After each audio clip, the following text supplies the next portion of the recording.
Is that you? I think as we grow up and become adults, some of the best holiday traditions are the ones that we start in our own homes. For me, that is my yearly Friendsgiving dinner. This is my 7th time around hosting Friendsgiving.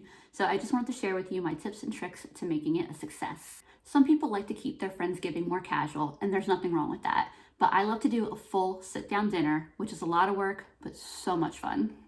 So for my first Friendsgiving tip, and honestly the most important ones, pick your battles. That's the most important theme of this whole video, because honestly, this is supposed to be fun. Decide what's important to you and what you can take shortcuts on, whether that saves you time, stress, or money. So how have I acquired my decor on the cheap? One thing is that I look for clearance items after Thanksgiving. That's how I've gotten most of my tablecloths and things like paper plates and napkins. It's also how I've gotten some of my larger decor items.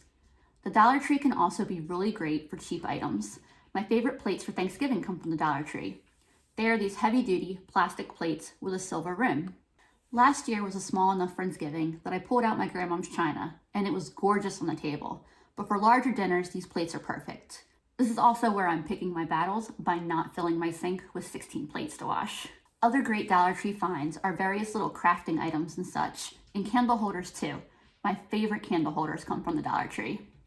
Next is thrift stores and yard sales. Most of my various glass baking dishes come from a thrift store. Thrift stores and yard sales are so useful for both Thanksgiving and fall themed items, as well as the more versatile type of items that you can use year round. For the rest of our tableware, the stemmed glasses were given to us by Andrew's parents when they were downsizing. Otherwise, I'd probably look for those at yard sales. The silverware was bought at Walmart and was 4 for $1, and the stemless glasses I also bought at Walmart. I know that I could buy disposable glasses and silverware, but this is one of those pick your battles things for me.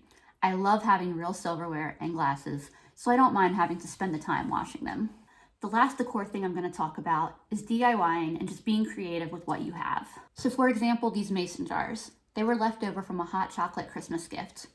The orange paper came from a Halloween gift basket that my mom won at a work costume contest. She was Taco Bell, and I made all the tacos and her Taco Bell sauce pack rose. So really, we won the contest. The pumpkin picks were from Dollar Tree and the only item I actually bought for this. Another year we were at a wedding and the bride was going to throw out these really awesome wooden rounds. We took them home with us and they made it to our Friendsgiving table. I also had a couple comments in my previous videos about my silverware holders, so I'll show you real quick how I made them. These were inspired by an image I saw on Pinterest years ago. I got the supplies at Walmart, I think, but I think I've seen the same supplies at the Dollar Tree in recent years.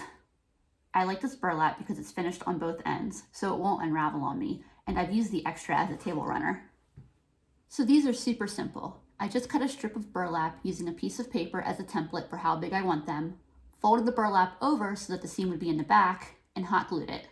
Then I also hot glued the bottom of the tube shut so it would only open on one end. Lastly, I picked 2 leaves, one larger than the other, and glued the smaller leaf to the larger one, and then the larger one to the front of the burlap. Be careful when doing this not to glue your burlap together. And that's all there is to it. One last note is that I don't have the room or the desire to store a ton of Thanksgiving themed items. So with the exception of some items I use year round, I keep everything contained to a single bin. Tables and chairs may or may not be an issue depending on how many guests you have coming. My first Friendsgiving, I had 3 random tables pushed together and asked friends to bring camping chairs. I think we even used a love seat at the end of one of the tables. We made it work and it was fun. Later, I found out that I could very affordably rent tables and chairs. Tables were like $7 a piece and chairs were about $1.25. So I'd rent 2 tables and enough folding chairs, and even though it cost some money, it made a lot of things about the event much easier and took the stress away of hoping that there would be enough room for everyone. Over the years, I've also just started acquiring my own tables and folding chairs. I'm to the point now where I just about have enough of everything stored in my garage that I don't even need to rent anything anymore. I was a few chairs short this year, and I actually was able to just borrow them by posting in my local Buy Nothing group on Facebook. So there's all kinds of options out there when it comes to tables and chairs. Next is the food. My biggest tip here is to involve your guests. I feel pretty strongly that the host should handle the turkey and gravy, but beyond that, decide what is realistic for you to handle on your own. For my Friendsgiving, I cooked the turkey, the mashed potatoes, the carrots, the biscuits. I did use canned, picking my battles, and the cranberry relish. Andrew handles the gravy, and my mom makes candied yams and stuffing. That covers most of the basic food needs, so I leave it to my guests to bring either a side, a dessert, or a bottle of wine. Some of my friends want to showcase their favorite recipe. Some of them just want to run to the store and grab something. So in my case, I leave it open to them what to bring. This has always worked out for us, and we've never had too many desserts or too much wine. Is that even a thing? However, if you need to handle fewer of the dishes yourself, feel free to post a list of things and have your friends sign up for what they're going to bring. Having some pre-dinner snacks for when guests start arriving is always a good idea too. We usually just do some crackers, a couple cheeses, some type of salami or summer sausage, and a fruit. My other tips are to prep whatever ingredients you can ahead of time or whatever dishes can be prepped ahead of time. Take advantage of those holiday sales so that way you don't end up spending too much on food. And just remember not to take too much of the work on by yourself. So how was my 2021 Friendsgiving? Let me show you. Good morning, friends. It is just shy of 11 o'clock. I want to get this turkey on the table by about 4, so I gotta hurry up and get it in the oven. By the way, look at that price. Like, you cannot beat that. That's why I bought 2 of them.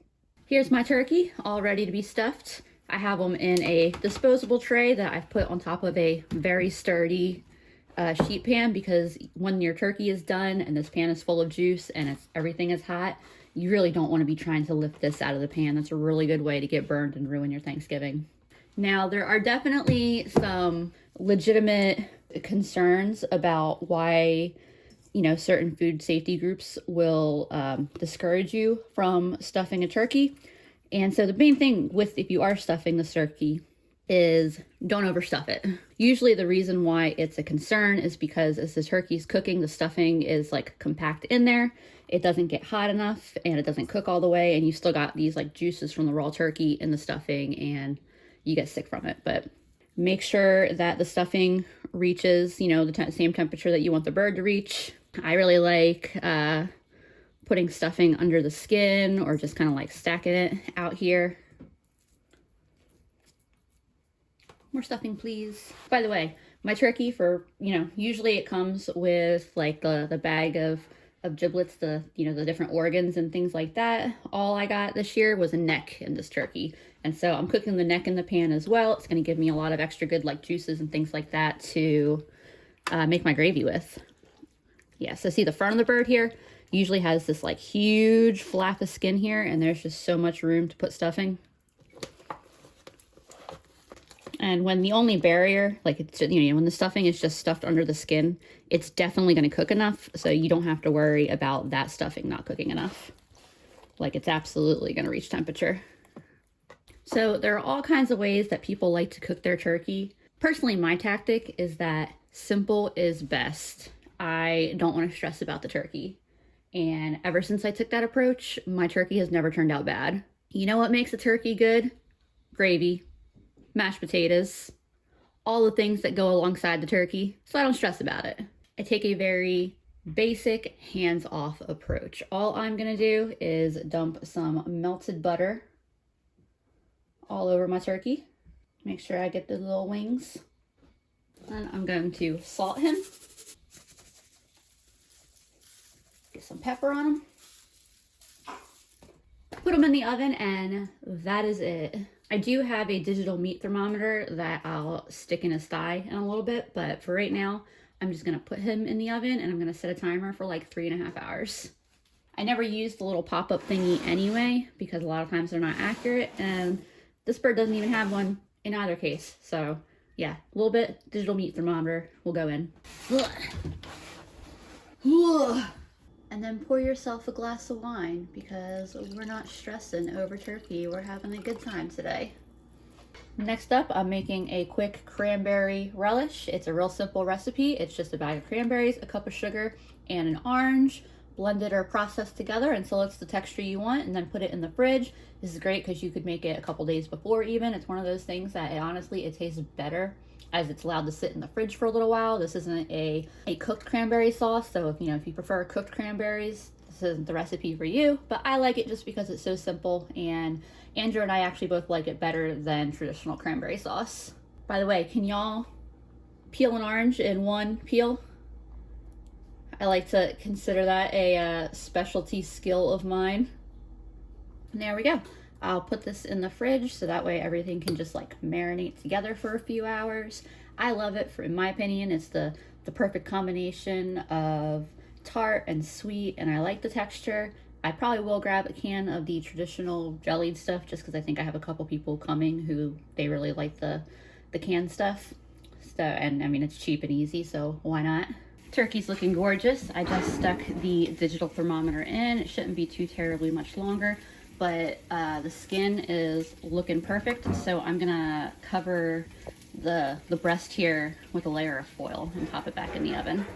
Admittedly, time caught up to me here, so I couldn't show you exactly how we prepped everything, but everything came out wonderfully and it was such an amazingly good time. I hope something in this video inspired you if you're hosting your own Friendsgiving or Thanksgiving event. See y'all next time.